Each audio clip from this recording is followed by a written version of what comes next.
from the heart of Dubai, where tomorrow is being built today, to the world. Welcome to the CTO Show with Mehmet. Here, we redefine technology and reimagine possibilities. With Mehmet, delve into the riveting realms of AI, cybersecurity, and digital technology. Experience the thrilling highs and lows of startups. Immerse yourself in the spirit of entrepreneurship and witness the future of business innovation being written in real time. Now, without further ado, let's tune in and explore the future. Hello and welcome back to a new episode of the CTO Show with Mehmet. Today, I'm very pleased joining me, Praveen. Praveen, thank you very much for, joining me on the show. The reason I don't introduce people, and the people keep asking me, because I have a belief that no one can introduce someone else other than themselves. So the floor is yours, Praveen. Tell us a little bit more about yourself and what you do. Sure. Well, first of all, Mehmet, thank you so much for having me, and I'm really excited to chat today with you. My name is Praveen Kalamegham. I'm the CTO here at Workrise. We are a technology company focused on building the supply chain platform for energy. I have been in technology for my entire career, so the past couple decades and a half of time. It feels less when you say it that way instead of like 20, 30 years. And I started my career at, I like to describe it as I've kind of come up the stack. So I started my career in kind of embedded systems and on operating systems. I worked on the Unix kernel as part of Solaris for Sun and AIX for IBM and Linux for a time, and kind of slowly moved up my stack to up the stack to software as a service. Eventually, and that's really where now I find myself in the past several jobs that I've been in. Like I started very much hands-on as an engineer, as a software engineer, and that's I think still where my passion lies, is tinkering with software, and it's such a wonderful time to be in that space because of how rapidly it's moving and evolving. But I did find a passion for leading organizations of brilliant software engineers and product folks and designers and researchers, and that's what brought me into more of the leadership track, as VPs of engineerings and CTOs and things of that nature. And here I have been at Workrise for the past 4 years, and it's been a wonderful ride here. Every single one of these jobs or roles that you take, I feel is like kind of a chapter in a long story, which becomes your career. And I think probably halfway through, I became far more intentional about what role I picked and what place I chose to spend my time at. And with Workrise, it was specifically about like I had come from companies that had done really amazing and quite global scale, challenging technical things, but maybe not as tangible about like how is this impacting the world at large and all of us. And with Workrise, I was keen to join a mission that was attempting to do something rather large like that, and it certainly has fit the bill since then. That's cool. And thank you again, Praveen, for being with me today on this episode. Now, usually out of curiosity, I ask this question sometime. Like, as you describe it, like you've been like on the full stack. But I think there should be something that motivated you later to focus, on this innovative approach. Because, like for me, coming from also like a technical background, so always, I was exposed to many things, but at some stage in my career, I went and focused, for example, on infrastructure, right? So rather and a little bit security. And then, I left the networking, I left the software development because, I found myself, like there's something that attached me to that. And, like this is kind of out of curiosity. I love to ask my guests, like, what attracted you to the software development, and like on focusing on innovation actually, and the embedded systems and SaaS platform? Like, was there something special that attracted you to take this path rather than, for example, being on? You mentioned you work on the kernels of the Linux systems and Unix systems, right? So just out of curiosity, what drove you to take this path? Yeah, that's I mean, it's an interesting question. It's probably one I don't think nearly enough about. I have to give it to my dad and my father who um from a very young age always had computers present. We weren't like of significant means growing up. We're an immigrant family, but somehow he scrounged together the dollars to get like a Commodore 64 and then an Apple II. I recently learned not an actual Apple II because that would have been too expensive. So it was a clone of an Apple II, but still was able to learn from that and computers all throughout my life. And so from a young age, kind of dabbling in like very basic software development. I wouldn't even call it that at that point. But it kind of planted that seed, and then so I give a tremendous amount of credit for to him for kind of surrounding me in that environment. So it was very natural for me to like just kind of have that bug all the way through school. I did computer and electrical engineering at the University of Texas here in Austin. I did a couple degrees here at bachelor's and masters in that program, and that's a really interesting. It wasn't the computer science, which was a different department. It was the ECE department, which was in the engineering college, and it's sort of a different approach. Some overlap certainly, but a different approach to problem solving. A lot of respect for the computer science program as well, but this was more for me. It was far more applied, and it gave me a much more broad sense of like um, almost like from like how does any of this work? How are we talking on video? And you can go like layer by layer by layer by layer all the way down to like the transistor, and that was foundational for me. It gave me a great palette to choose from when I was entering my career. So when I went into the first job, it was actually also in energy. There's a startup doing these remote telemetric devices that you could position strategically around power lines around the nation, and they would measure the magnetic field emanating from those power lines and be able to predict power flow, and power as a commodity. You can trade on that, and so when you have some large understanding of that, it can give you potentially an advantage on trying to invest and plan for energy needs. So I got to kind of scratch both itches there. I was, very much on the bare metal. I really had to understand the circuitry and of that device. But it was certainly a software role, and I was working, much more on the software side and responsible for that side. The I think what ended up like drawing me more towards the software side is for me anyways, it's I spent a good deal of my career, probably half my career, always very closely tied to hardware. So even when you're working in a like on Solaris or AIX for Unix, and after that I was working on Linux as part of like some IO virtualization company. All of that is pretty well tied to to the hardware that you are trying to support, and there's a speed with which you can go in that space. And I think that when you when you evolve to pure software, man, it goes way faster. And I think I was attracted to that, so it drew me towards more pure software plays. Interestingly enough, I find myself now uh, uh, evolving further. So I was in pure software for some time, and now evolving back to not the marriage between software and hardware, but the marriage between software and people in the real world, doing real world problems. That's ultimately what we try and tackle here at Workrise. A lot of companies are really in this space. That's kind of like the phase of technology enablement. I think we are with software, and so there is a slowdown from that, but it's a valuable one, right? Because it's about ultimately meeting people where they are and enabling their lives and what they're trying to do. And so I think that's kind of what's guided me to through the different roles and companies that I've worked for. Hopefully that kind of touches on what you're asking about.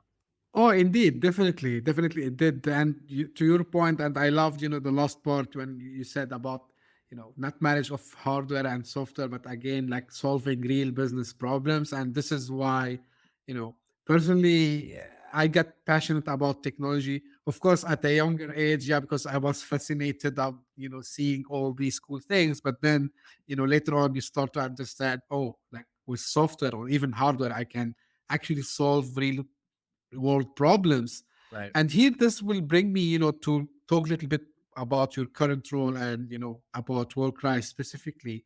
And I Sure. mean, and the thing that also excited me, honestly, because this is one of the few areas that I think I didn't have a lot of guests to talk about it, right? Mm. So, like, it's something related to supply chain, something related to energy.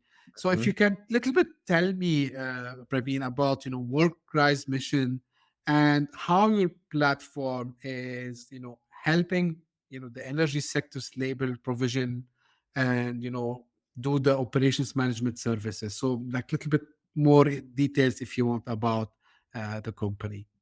Yeah, sure. I talked about how we're trying to build the platform for energy for supply chain. We attempt to make it easier for energy companies and energy service companies and energy workers, which are kind of like the three nodes of the triangle involved here. We try and make it easier for them to work together to deliver the projects that power our world. Right. So it's a it's a deceptively simple mission that involves a great deal of challenging problems to overcome. And so when we look at that problem space of like how do we help energy companies, as service providers, energy service providers, and energy workers, how do we help them be more productive? How do we help them be safer? How do we help them save money? Right? How do they be more efficient? In other words, how do we do that? When we look at the problems and challenges they faced in that space, and what I call like kind of asked, kind of figure out what the 5 why problem is, right? The 1 why problem might be some acute problem somewhere along the list litany of things that you do in a day or a week. But the 5 why problem is it gets into like, why is all of this so hard for all of us? Like we're probably causing many of the problems ourselves in hopes of solving some other problem that we've found to be causing friction for us. So when we dig down and when we ask that 5 why problem, I think we come to this is a very low trust ecosystem. Now, I don't mean the participants in this ecosystem are untrustworthy. Far from. Um, it's that because of the dynamics with which these participants, energy companies, suppliers, workers, have to interact, because of how the dynamics within which they have to interact, and because of the high stakes of safety and quality in regards to this, and cost, right? These are massively expensive projects. Um, there's just that there's a high bar there, and that high bar has resulted in friction points. A lot of people, like, so for example, let me kind of just paint a more concrete picture from the energy company's standpoint. So like it could be a small operator, a small operator who just kind of works in one basin or one region. It could be, one of the super majors, at Chevron, Exxon, etc. Like they face very similar challenges, which is like, we have energy projects to do. We know that we can't do those entirely alone. We lean and depend upon a network of vendors, like suppliers that provide like hundreds of different services that we need for this particular project. We need to make sure that we like have a pool that's deep enough that we're not like stuck because we're waiting on someone. We have to make sure that every single one of those hundreds of vendors is vetted to the work requirements that we have. That could be aspects of like safety, like safety scores and thing like incident rates and things of that nature. It's about insurance, like how much insurance you have, like various characteristics that we need to, or work requirements that we need to they would need to vet on hundreds of vendors, right? And it's not just enough to do that once. You kind of have to have a real-time sense of who is still above that line. Then you have to figure out like what rates should be charged for this. And finally, like you pass that like sheet of, and oftentimes it is a sheet of the vendors to your various field ops managers so that they can use it, the supervisors in the field, so they can use this list. Right. Okay. This is the list of folks that I can work with. And then they start using, and they're like, these people aren't available, or they're not answering, or now I need to like reach out to my network. And then you start to see the challenge, right? It's like the supply chain kind of represents the centralized the centralized motivations from that company, whether small or large. And at a Chevron, it could be like, a huge department of that company. At a small mom and pop operator, it could be one person. It could be a part of one person's time, right? But regardless, their concerns are, I need to make sure I'm working with people for the right rates, who are compliant with safety standards, and are readily available for the projects I need in the regions I need it, for the services I need, right? So that's the problem space that they have. So when the large operators and the super majors, they face that problem, what they do is they say, okay, we're gonna defend ourselves against this by creating our own like kind of micro ecosystem of vendors. And then it becomes this big thing. Like vendors are like, okay, like I really need to get to the bar where I can work with Chevron. I want that what's called an MSA with them, so I can work with them. And that's a big boon for them, but it's also a big pain for them, right? Because every time I work for a new big company, I got to do everything their way. So I got to do like the tracking their way. I got to do the vettings their way. I got to submit invoices their way. And then that's fine. Okay, for all the business I get for Chevron, I'm willing to do that. But now I work for a net new company as well. I'm trying to build my business, and I add yet another super major, and they have completely different ways to do it. Now I have to grow my back office to help handle all of that variations and complexity across the way. And so that's just kind of like a sliver of what the pain that develops over time. The salute like when operators in good faith are trying to solve these problems, they actually end up exacerbating the problems. They'll buy systems that help rationalize their space, but make it harder for the ecosystem at large, because it's just yet another variation that needs to be handled by all the vendors that work with them. So that's the problem space that we have. And the one thing I'll layer on here, which is really important, is that it doesn't work, right? Everything that they're doing doesn't work. The dispute rate, meaning like how often an invoice is submitted from one of these suppliers to a vendor, how often is that disputed? And it's between like 20 and 50%, depending on the part of the type of service provided, right? But between 20 and 50% of those disputes invoices are disputed. Now, disputed might be like you're missing a cost code, or something small, a well name here, or whatever else that helps us like file things off in our back office. But it could be large. It could be like you charged the wrong rate, or this is not the right price. I'm not going to pay for this, right? You weren't compliant. There's various other things that could be in that bucket as well. But when you're talking about a 20 to 50% dispute rate, no wonder there's all this friction here, right? And I think about this in a different example. It's a little bit more tangible for me as a human. Is like my credit card, right? So like we all have a credit card, and if our credit card disputes were like 1 in 5, right? Which is like 20%. If 1 in 5 of the times I swipe that card, there's a dispute I have to deal with, I'm never using that card, right? That would be crazy. And to be honest, keep going order of magnitude. If it was 1 in 50, I would never use that card. If it was 1 in 500, I would never use that card. If it was 1 in 5,000, maybe I'd use it, but I'd check weekly to make sure there's no weird things happening. But at some point, at 1 in 50,000 and 1 in 5 million, right? At some point, I let go and say, oh yeah, like this is of course I'm going to use this. There's like very very low risk that this is going to be problematic for me, and so I take it for granted. Not only that, but like as we all know, like the banks won't even ding us for when there is a dispute, when there is a problem. They'll Because it's such a low risk that they can basically quantify that, insure against it, and take that risk entirely off of us. So that's kind of like what we are attempting to do, right? It's not just tackling that dispute rate, but that's one of the main symptoms that we follow and look at in this industry.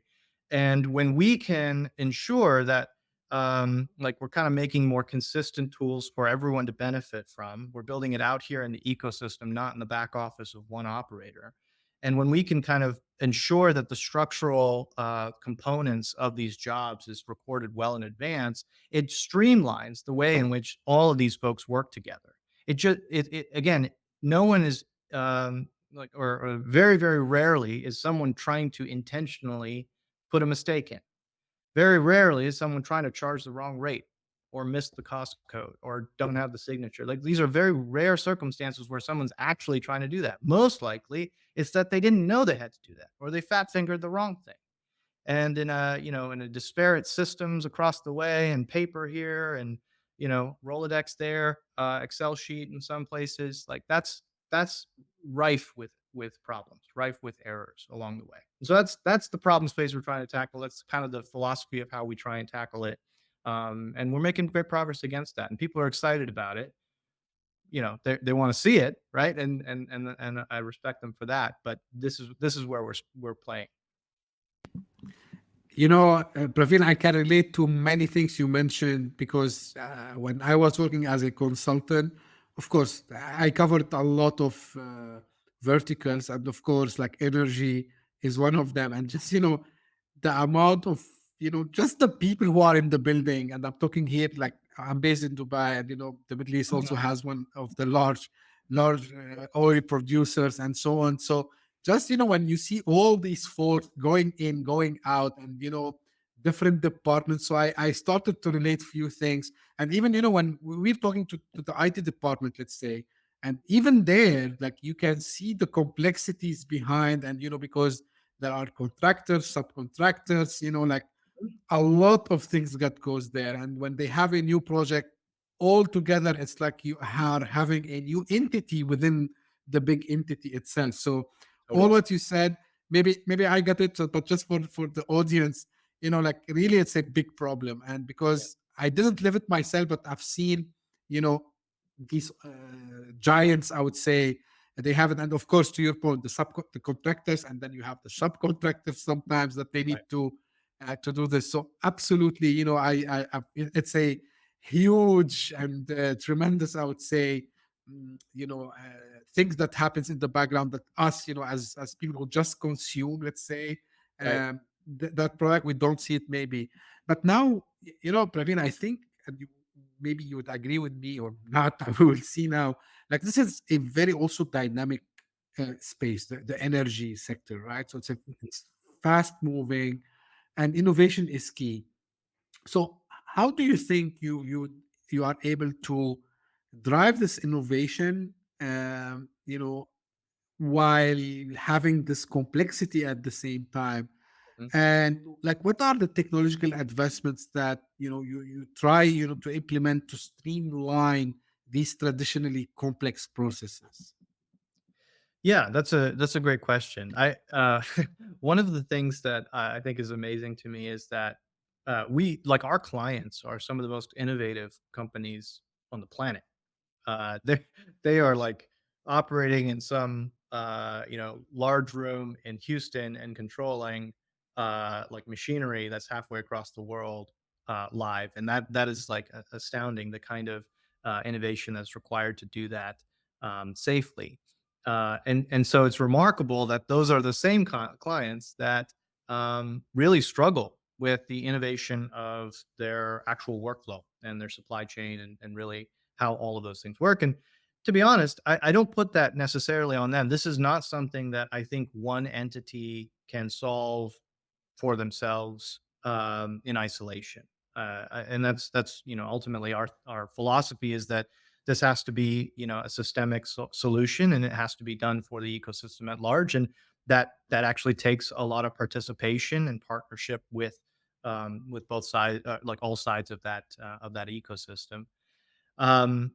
So like when we think about like how do we innovate our way through some of these problems, many of the things that we're trying to do are not new, right? They might be new for the energy space, a particularly challenging and entrenched area where disruption has not necessarily occurred. Like there's been many attempts to try and kind of create like some variation of Uber for the oil field, right? And like we've even had our own attempts at that, and part of that vision of like kind of like whatever I need, whenever I need it, call it on my phone and it shows up. Ultimately, that I think will happen if we're succeeding, right, in what we're trying to do. But you can't jump straight to that because, again, all of the things I talked about, the stakes are too high for this to be as simple as the first order, the first order ride share or apartment share types technology companies. Astounding as they are really amazing what they've been able to accomplish. But the barriers to entry here are much higher. And so the way in which we think about innovating is certainly inspiration from industries that have been able to successfully do this, but also really like we've been in this space for 10 years now, and we have a lot of really brilliant folks from oil and gas. Like their careers have been spent there, and now they're spending it with us here at Workrise to try and solve some of these pain points that they've felt viscerally and directly. And so listening to our clients is a big part of this. The domain expertise to understand the nuances, being able to map that to solutions that have worked in other spaces and bring those to bear here. And so we don't have to reinvent the wheel in all cases. Now, that I'll put that there, but then I'll also talk about kind of the elephant in the room, which is how rapidly technology is moving, specifically in the space of AI. And I guess you should have a timer on all your podcasts about how long it takes to talk about AI. Uh, we're like 25 minutes in. So how does that play into it? And for us in specifically, I again look at look, AI is not new, and there are a tremendous number of like well trodden paths around how we can leverage both AI and ML type solutions to solve problems in our space. A lot of a lot of the challenges in this space are about everything being completely unstructured. So the challenge of unstructured to structure is a wonderful problem space for AI, and so we look for that in many places that we're in our platform. We are trying to apply that type of technology to that problem. But I think that in a lot of other ways, especially in the more like nascent advancements in large language models, um, those those provide potentially the ability for a leapfrog for solutioning, right? And so what we try and do there is have at least some capacity stored away for or applied towards moonshots, right? Where it's like, okay, let's look at these traditional problems that we face, but let's look at non-traditional ways in which we might leapfrog what we would have otherwise done. And it's okay if we fail. We have a contained amount of investment in this. We'll learn a lot even if we fail. But let's ensure that we are trying to stay on kind of the crest of the wave as it moves so quickly here, and in trying to apply those to our problems. Because 1 in 100 times that's actually going to come through. That's going to be this leapfrog solution where it's like you wouldn't have iterated your way to that, right? You really needed like there's evolution and there's revolution, and sometimes we really need to make sure that we are looking for those the secular opportunities there. Again, I can relate to many things you mentioned, Praveen, and especially about the adoption. And I think this vertical is special. I mean, they're open to adopt new technologies, but I think, again, from my humble experience, I'm not saying like I'm the most experienced guy here. The kind of the way they do things. Like I mean, you mentioned some of it, like the way that they have like specific standards, or for example, there are very strict procedures you need to follow. So any change that needs to happen, sometimes it need to go, for 4, 5, 6, maybe sometimes 10 approvals just to maybe do a small shift. So yeah, I think, like, but again, I think they started to feel the heat. I would say that, we need also to change this, and we need to move fast. And I think it's going to happen from my humble experience again, because if also a very regulated vertical, which is like, and you gave an example from banks, actually, like if banks can, people, they didn't expect that they will move that fast, especially when they saw like fintech what's doing, and they will be left behind. So I think maybe something similar could happen with this vertical. But I know, like you mentioned a little bit previously, this concept of having, like you call it digital system of record, right? It's Mhm. like a capturing each step for every project. And I think this Yep. is something, it's revolutionary by itself. So how do you think this system can, foster the trust and transparency, especially because of all the things you mentioned also, like they have a lot of things that sometimes not like trusting on a personal level, but again, I mean, as a company, when you come to me as a contractor, I need to make sure that, hey, like if I give you this project to build a new I don't know, panel, or I will give you to build a new rig, or whatever the project is, I need to make sure that you are doing to me in trustful way. But how do you think, what you mentioned can help also to uh, you know impact, or it can help them to do an impact on the operational efficiency overall? Because at the end, and this is back to the thing you mentioned, we're trying to use technology to solve a real business Yeah. problem. Yeah, we call it like the unbroken digital chain, right? Meaning the like the connecting all the way from procurement to payment. Which like if you want to start a company and supply chain in any industry, at some point on your website you're going to say we solve procure to pay. So like I'm not trying to say we're somewhat unique in that regard, but that's ultimately the challenge, right? It's like I need to. How do you help me find who I need and build a connective relationship all the way through to where I've utilized their services and I'm now transacting to pay for those services. How do you ensure that your platform takes me from A to Z there? And that I can see this connection all the way through. And to us, that's the unbroken digital chain. And so, like when I think, let me do it in two steps. One is like status quo today, what can go wrong? And so sometimes it'll be that the relationship between an energy company and a service provider that's made by the supply chain team. They get their contract signed, their MSAs. They even establish some sort of work order saying, okay, well, these are the types of things that you can do for us, and these are the rates I'm expecting you to charge, and we put you through onboarding. So we've made sure that you're compliant and from a safety and financial standpoint. They've done all that. That's kind of the supply chain side. Now this is service provider is considered part of their approved vendor list, and so the field can start using that. And I'll forego the challenge in the field knowing who they can call. Let's assume they do have that, and they call this vendor up and they have them come do work.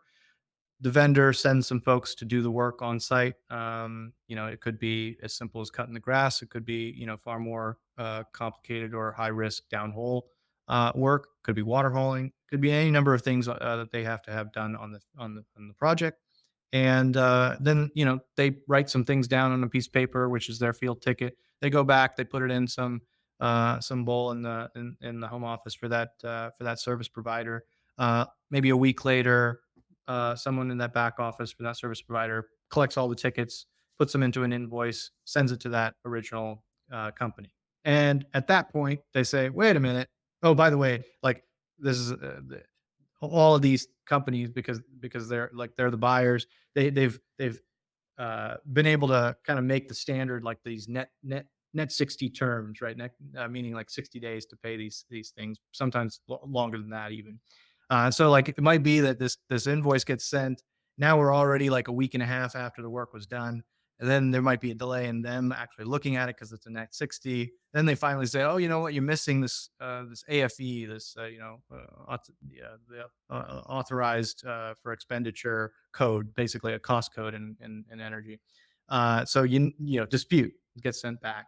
And then the vendor goes and says, "Oh crap, let me look up that field ticket. Maybe can you call them and figure it out?" And so then they go back and they say, "Okay, we found it. Here you go." And finally, it gets paid. Um, this is not helping anyone, right? Like you could naively say, "Oh, look at that! Like the energy company got kind of like, let's say 90 days where they didn't have to pay for the services rendered, right? It was like a 90-day zero interest loan." But that doesn't help because the supplier is basically charging more to overcome the fact that it takes them a long time to get paid, right? Because disputes are high. and because there are these net 60s and whatever else, right? So that's the status quo of this whole thing. And the mistake made was an honest one, which is like, oh shoot, I forgot to enter that number, I didn't have that number, or it wasn't on the field ticket, so I didn't put it in. This is the same thing we did last week. Why didn't you just look at that? So that, honest folks work in trying to make this happen, and mistakes can be made, and that can result in large delays and large inefficiency. So when we talk about the unbroken digital chain, let's rewind that whole thing all the way back to that procurement stage where they locked in these contracts. Well, those contracts are digital objects in our platform, and they stipulate structurally what they represent, saying you're allowed to do these certain things. By the way, these certain things, you can only do them in these locations. And by the way, you need to be able to charge these rates for the activities within those, right? So now that's all locked in. Whether you use it or not, that's kind of locked in a structured way. Now, when the field needs to use their AVL, they have a real-time list of all of the vendors who have have these contracts in place. Not only that, but we ensure that they are compliant, and they are currently compliant, not one, 3 months ago I checked and they were compliant. Like today, are they compliant, right? So like that's what we provide that field is like, I don't have to call supply chain. I don't have to deal with the internal dynamics and complexity and friction there. I just log in and say like, I need someone to do this in this location. You're telling me these three are my options. I'm good to go with any of them. I'll call the first one. Great. So that part's simplified. Not only that, but when that person is doing the work, that service provider is doing the work, they're not working off paper. They're working through the app. The app is connected to the request that was made from the field. That request that was made was connected to the original work order. And so now you're starting to see the connected dots, right? These unbroken digital chain prevents problems from occurring. So now the field ticket, the digital field ticket that's being submitted, you can't submit the wrong rate because you know the rate. The rate is already connected and provided for you, right? So by virtue of these things being connected and collected at the right time up front and provided at the right time of use, you prevent errors, and you prevent them from skipping the step of entering that AFE that was required. And so now it gets submitted, and it's approved digitally as well from the person from the field who requested it. So now we have this entire chain. So think about a dispute now. The energy company is the one that set up this relationship. The energy company is the one that agreed to these structured rates. The energy company's field is the one who called in this work. The energy company's field is the one who approved this work. At that point, what are you disputing, right? So that's what trust looks like. Trust does not look like opacity and just saying, trust me, right? Trust looks like complete transparency. Trust looks like it's transparent. It's there, just like my credit card. If I log in right now, I can see every single transaction, but I tell you, I never do that, right? Because that's what trust looks like. It's transparency. And so what we're trying to do with the Unbroken Digital Chain is provide that transparency so everyone has that trust. And when everyone has that trust, I believe, and this, you can put this in the 2 cents bucket, because probably, who knows if it's true, but I believe the dispute rates will fall. And I believe if dispute rates fall, those net 60s that I was talking about, I think those start to go away. I think this starts to look more like a clearinghouse where money flows independent, like based on that approval, immediate, instant between these two entities, because there's nothing else to question, right? That's the gold standard of this. That's what we should be striving for. And there's ways in which we can iterate towards it. Right now, the key is to show the transparent chain, and that's where we're focused. Again, I can relate to many points, and like it's like being proactive, and then having, like you call it, a centralized source of trust, right? So if I'm doing a contract, I'm trying to simplify it, a little bit. So I do a contract with you, Praveen. I'm your provider. You're like the company who's giving me the contract. So we know, how much I'm going to charge you per task, right? And I have a catalog of tasks. And then you say, okay, I need to go today, do this task in this location. I go there, I clear it out. And then, because it's everything documented, and it's within, the workflow, let's call it, that you have. So you cannot come and say, hey, Mehmet, like you didn't do this because we didn't agree that, this is the scope of work, but the scope of work was pre-approved first. And I think majority of the time, and this is not only in the energy sector, I think this happens a lot even in our technology sector as well. So because I deal a lot with VARs and service providers, and I think maybe even they need something like this, because when they get awarded the project, majority of the time, and I hear the stories from both sides, because I was working with the vendor, so I'm the supplier, yes, but I mean, I don't do the implementation. And then, the customer didn't put this in the scope of work, or the customer would say, hey, but I was expecting you by default to do this. So you see like these frictions. Yeah. And again, to the payment, and I come from a pain, again, not related to energy maybe, but I believe on energy on a larger scale, because also the amount of money we're talking about, the amount of the size of the contract is larger. But I can relate on a smaller scale, and I can imagine how big the problem is actually. Right. And the solution you're putting in place is fantastic. Now, out of curiosity, because when I was on the website, I've seen something related to sustainability and COP, which was here, by the way, in Dubai. So how do you think, if I'm gonna go and look to the bigger picture, so how do you think, what you're doing at Workrise from this innovation perspective would help these global energy companies to do the transition? And what do you think in general the technology role would be in shaping in a more sustainable and efficient future, especially for the energy sector, knowing that all the companies in that sector, whether in the US and in Europe and here in the Middle East, they have on their agenda, how we can become more efficient, sustainable, and, remove a little bit all the attention from us as a carbon footprint companies to something else. So what's your vision on this, Praveen? Yeah, I think our philosophy, and this is certainly something I personally believe, is that like we should avoid like thinking about energy in some sort of like there's good energy and there's bad energy sort of way. I think we can look at the problem far more objectively than that. And in that objective view of the problem, like you can go around the world and look at the distribution of where energy is coming from. There's no such thing as a world without oil and gas today. And if we want that to be something that's true in 50 years or 100 years, then like we should be having a far more objective conversation of what that diversification looks like. And it's going to be steps and I guarantee we don't know what all those steps need to be. We can make a statement about what we think they are today, and let's take those first steps together. So with that view in mind, it is our firm conviction is where the change and diversification needs to come from, and will most likely come from, is from energy companies today, right? These are the entities in the position to actually make the largest impact in an objective sense of what we are trying to do, and many of them actually do. Now, maybe they don't do it in the ways that that everyone wants, right? And so there's certainly views that say like I won't accept any energy transition that continues to produce like emit carbon into the atmosphere.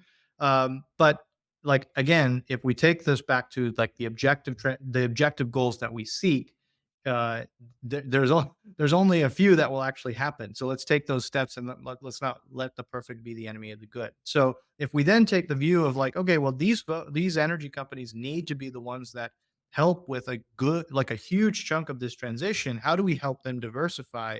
They are way too entrenched and slow because of the problems that we talked about for the first half of this time together, right? To do that, right? There's so much friction for them to find and vet and work with the vendors in their own domain. How are you expecting them to do that effectively and at the speed we need in new domains, in nascent domains? They will not be able to, right? And so, what we are trying to provide, and ultimately, this is kind of like the core of what this is all for, right? We have a mission about helping them move easier, faster, and safer to power our world, but it's in pursuit of like the need that we all have in their diversification to continue to power our world in a way that's sustainable for us. So, we don't think that we're not a company that is going to solve sustainability in a direct sense, but we do feel we have a tremendous impact that can be made in an indirect sense by making these companies far more efficient, by giving them far more transparency of the field at play in all of these nascent technologies. We have had experience in our 10 years in many of the renewable space, mostly on the labor side for solar and wind, and we've learned from much of that. And many of our clients right now in oil and gas, they are tremendously interested in spending some of the most money on diversification and renewable projects. Oftentimes, the challenge and the friction is I don't know, I don't necessarily know who the players are in the space that I would need to get that done. Right. One of the companies that we're helping right now is a company called Fervo, which I believe is staffed with a lot of like ex oil and gas folks. But they're working on like geothermal type solutions, which such an incredible overlap between the advanced understanding and technology from oil and gas uh, directly related to how they're able to do some of these geothermal solutions. And I think they're even playing with some like long-term battery storage, leveraging spent wells, and just some like absolutely fascinating things that they're trying. That's what diversification and evolution looks like. It's not a completely different set of people from our current energy space. It's an evolution of our energy space. And so we need to be part of that evolution. Fantastic. Now, Praveen, I want to ask you a question, maybe not related to Sure.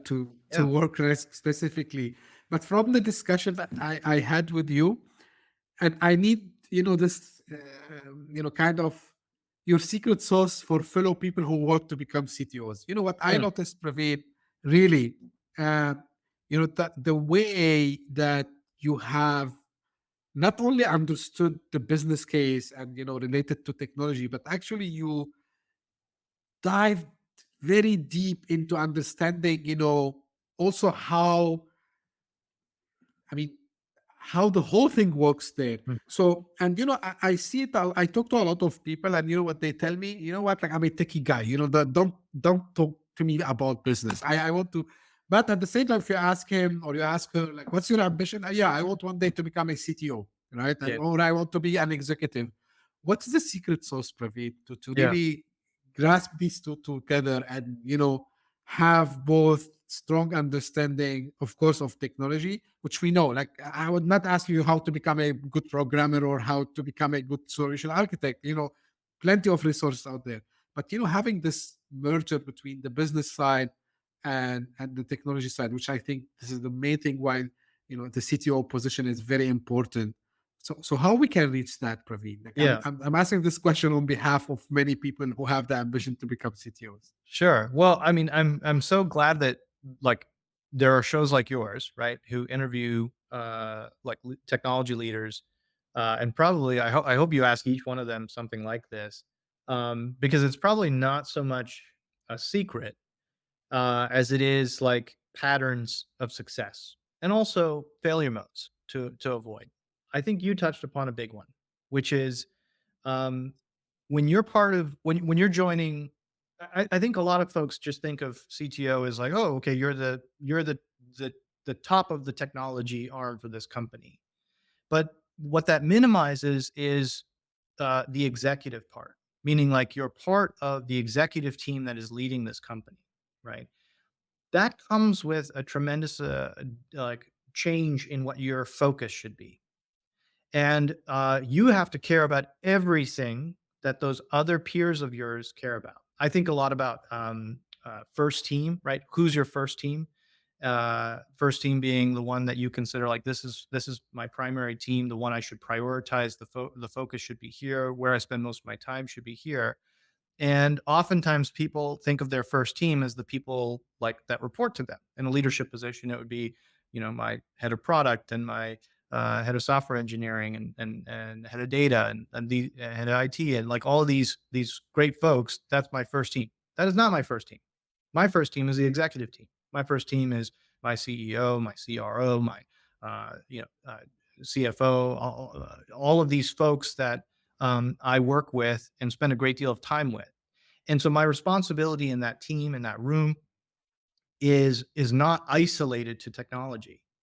It's incumbent upon me to really understand the 360 concerns this business faces.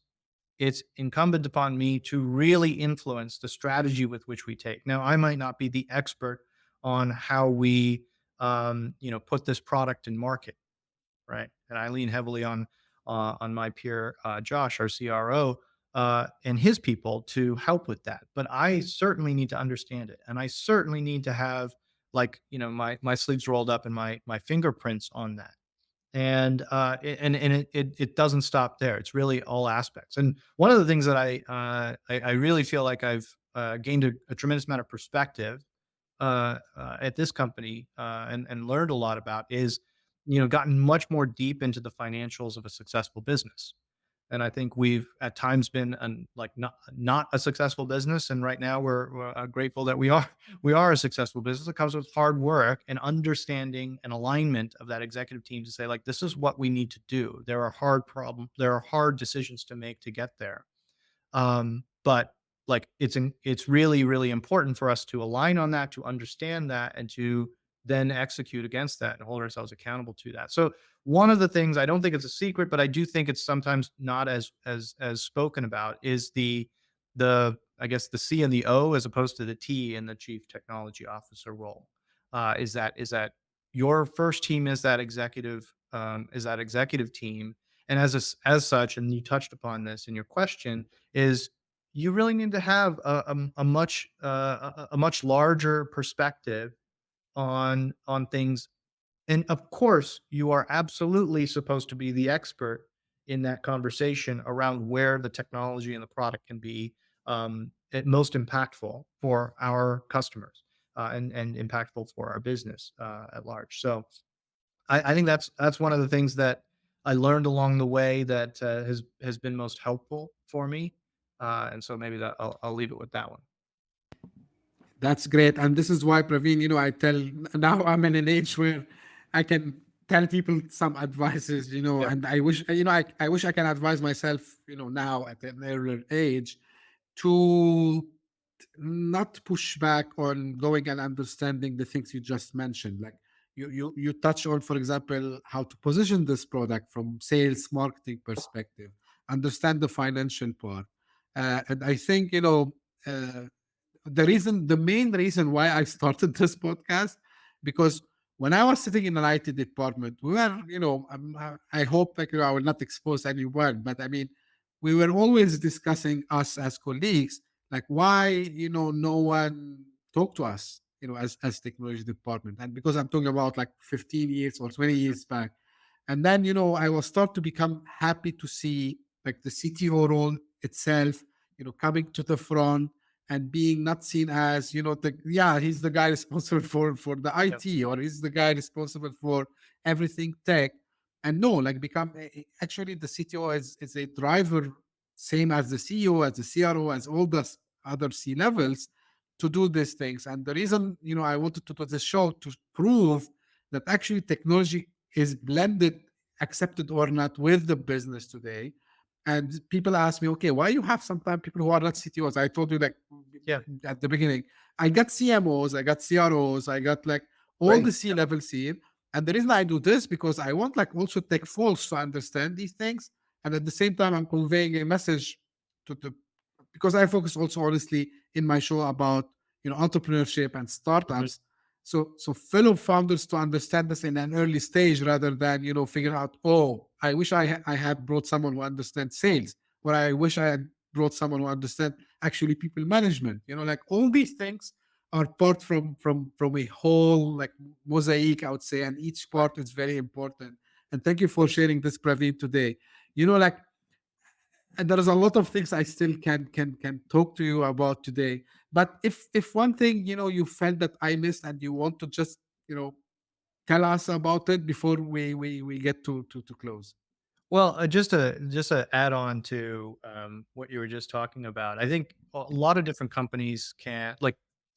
I sometimes tell my folks this is like roles and levels in a company are sort of our fiction, right? We decide what they mean, and they should be useful to us in some way. And of course, there's some convergence in the industry at large about what these roles might mean, especially in the sense of like these senior roles like CTO. But it's important to like recognize what's the role supposed to be here, right? And you should really recognize that you don't have to be like great at everything. That's the wonderful part of being part of a team, is to like be complementary with each other, and especially when you're in a position of leadership like this, you get to build a team that can supplement where you're strong and where you need help, and if it's a responsibility of your area, you get to build a team that helps to deliver that. And so it's also important to recognize like you don't have to do this all alone. It's not like go become the master of all these things. Follow curiosity, make sure that you like ask the question, like get the answers to the questions that are popping up in your mind when you're hearing things in meetings. Never zone out. Never zone out and say like, oh, this isn't my part. Don't need to understand that. Don't understand it. Don't need to understand it. Moving on, right? Like every single one of those times where you're about to zone out, instead say, why don't I understand this? And let me make sure that I do next time. And when you do, you zone out a lot less because everything becomes interesting and you become way more effective. So that would be the only thing I would add to what we just talked about for a great CTO position. Exactly. Be always curious, I would say. Like keep asking questions. Of course, you don't maybe okay. Like it's not saying I don't have to care, but at least I need to understand what's going on, right? So Yeah. 100%. So Praveen, this is a final thing I ask, where people can get in touch with you, how we can find more about also Workrise.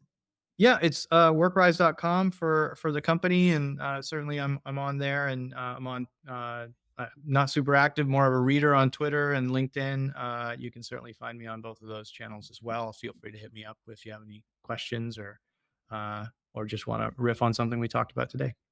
Sure, great. And again, I thank you very much, Praveen, for the time. I really enjoyed the discussion. A lot of things that, as I was telling you, that I didn't live myself, but I've seen people struggling, and you talk about what you're doing is very interesting at Workrise, and advise everyone to have a look also as well, and check. And, yeah, as Praveen mentioned, you can check the websites and get in touch with the guys. And again, thank you for the valuable discussion. This is how I end my podcast episodes usually. So for the folks who are listening to us and they just discovered this podcast for the first time, thank you for passing by. I hope you enjoyed. I wish, if you liked it, to subscribe and tell your friends and colleagues about it. And if you are one of the local fans who are, always sending me their feedbacks and their encouragement, thank you very much also for your loyalty. I really appreciate that. If you're interested to be on the show, you have an idea, you are working on something special, you don't have to be as a CTO, as I mentioned, it's door open for everyone, as long as we talk about something related to startups, entrepreneurships, and of course, technology trends. So reach out to me and we can make a time for recording. Thank you very much for tuning in, and we'll meet again very soon. Thank you. Hit that subscribe button, share the show with your tech-savvy friends and fellow entrepreneurs, and leave us a review on your favorite podcast app. Your support means the world to us.